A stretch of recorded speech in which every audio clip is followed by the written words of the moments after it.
Okay, this is an interactive game. If you'd like to participate, use the chat feature and the host will make the choices based on your collective decisions. Is everyone ready?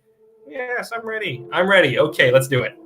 You jolt awake just in time to hear the conductor's announcement. Thank you for riding the metro. This is the last stop of the line. Please exit the cars. Shit, you overslept. You don't know what time it is, but the hour is late. You try to lower yourself beneath the seats, hoping the conductor won't notice your presence. But a few moments later, she repeats her announcement and does that thing where she flashes the lights on and off so you know you're supposed to leave. What do you do?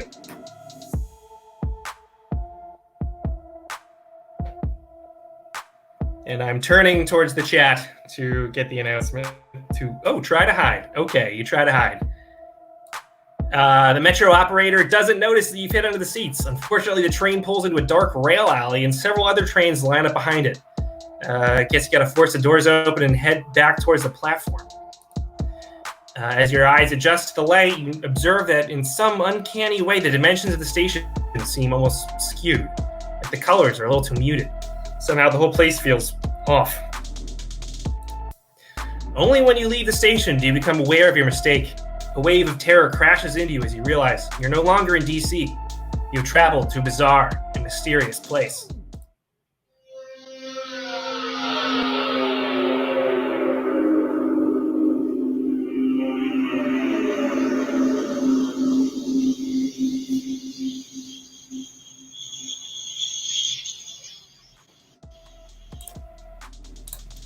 You nervously check your phone and see a black screen sign in the shadow of a tall, crooked tree. There are 4 places you can travel. Which Arlington destination should you head towards? The Glass District, go east. Go to Hummel's Birch, go west. Go to the Prefecture of Roslyn North, go south. And Prefecture of Roslyn South, go north. I'm seeing Roslyn in the chat here, so I'm going to choose Prefecture of Roslyn North, south. Bad move. You hadn't noticed the buzzard perched on the side. It flies away in the opposite direction. As you walk south towards the Prefecture of Roslyn, you come across a charging station. Thank God you can charge your phone. Or you could if you had whatever type of phone people in Arlington use. The wires connected to the charge station have names like Inport, Box Terminal, and G3 input for your phone. What do you do? Try to force it, or maybe move on to something else?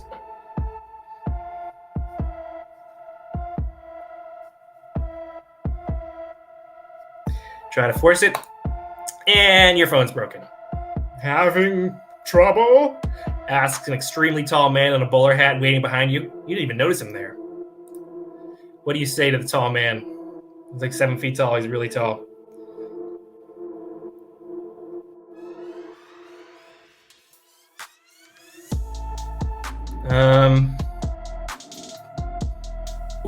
Point you in the direction of DC. Oh, can I borrow your phone? Perchance you would make the most of your time in our pleasant land.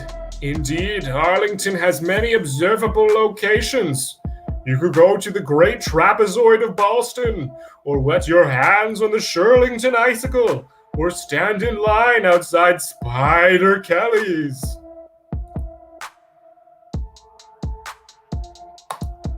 Also, Arlington has many prominent restaurants where one can partake in a delicious glass of seltzer water, or a traditional Arling snack of ranch dressing and Tums. So I'm going to say you ask him to please borrow your phone so you can call an Uber. A what? An Uber. A what? It's like a ride-share service. We only use Via in Arlington. Oh, you say. While the two of you converse, a woman wearing a garbage bag and clown makeup approaches and begins conversing with the tall man in local Arlington dialect. Clarendon. Shirlington, Boston, Roslyn, Pentagon. Pentagon Mall? Pentagon City, Pentagon Mall. Ah, Barcroft? Barcroft. Barcroft? The woman asks. They both turn to you. What do you say? What do you say to these Arlingtonians? What do you say while I wait for the chat lag to kick in? Barcroft. The woman nods solemnly at you. Then she jumps headfirst into an open manhole. "Thank you for being so nice to my wife," the tall man says, wiping tears from his eyes. "Maybe you're better off looking for a bus stop," you think to yourself. "Before you go," the tall man says, "take this token. You will need it when the time comes." He hands you a small stack of Jell-O cubes. Then he tips his hat, smiles, and leaps hundreds of feet into the air. There's another sign nearby. Now where do you go? Got some more Arlington destinations here. For those of you who've been to Arlington, you know what these are. Looking at the chat right now. Belasco Zone, south. You check your watch. Somehow 3 hours have passed by. You see the Washington Monument off in the distance, but no matter which direction you go, it keeps getting smaller. You try to keep calm by reminding yourself, I'm really not that far from DC right now. But deep down, you know this is a lie. As you walk, you pass by a number of Arlington restaurants and bars. You see strange and unfamiliar signs like "I support the Arlington Tennis Squadron" and "Honk if you like slime." You've been walking for so long, your feet start to hurt. You walk into the first place you see so you can rest. It's Spider Kelly's. Most of the patrons inside this bar are dressed in typical Arlingtonian manner, wearing either a silver jumpsuit or a blue checker gingham button-down. You approach the bar and look at the menu. "What'll it be?" the bartender asks you to order. "Warm seltzer, egg yellows, or land shark lager?" Traditional Arlingtonian drinks. Oh man, I'm getting thirsty just thinking about these. Land shark. Ugh, gross. "Are you from DC? I used to live there," says someone standing next to you. Weirdly enough, this person seems totally normal. "Yeah, Arlington's really not that far from DC. I go back maybe like once a month. Hey, cheers to DC, though." You clink your glasses, you take a sip of your drink. Your new friend raises the glass to their mouth, and a long proboscis extends from the back of their throat and lowers into the drink, slurping out all the liquid in seconds. "Oh, sorry, just a thing I picked up in Arlington," they say. What do? Your new friend is a unique talent. You stick around, or do you run away?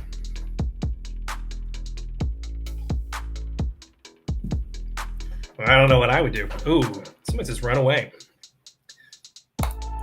You flee Spider Kelly's in terror. You're so scared you don't even notice the speeding Via headed your way. It hits you. You wake up in the Arlington hospital. The doctors have given you a lizard tongue instead of a normal one. Oops, they say. You go back to DC eventually, but you decide to keep the lizard tongue. It's a souvenir from your magical journey to the bizarre, mysterious land of Arlington. If you would like to not have a lizard tongue for the rest of your life, please turn back to page 853 and try again.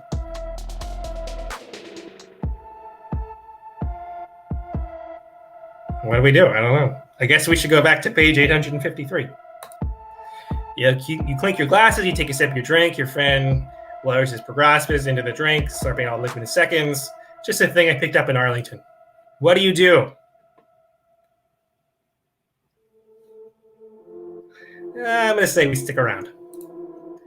Although jarring at first, you finish your drink over a pleasant conversation with your new friend. A few more Arlington folks join your table. Turns out they all went to UVA together. All the guys are named Nick. As you're bonding with your new friends, all of whom are drinking salt water through their own proboscises, you think to yourself, maybe Arlington's not so bad after all. 6 months later, you move to Courthouse. You even grow your own proboscis.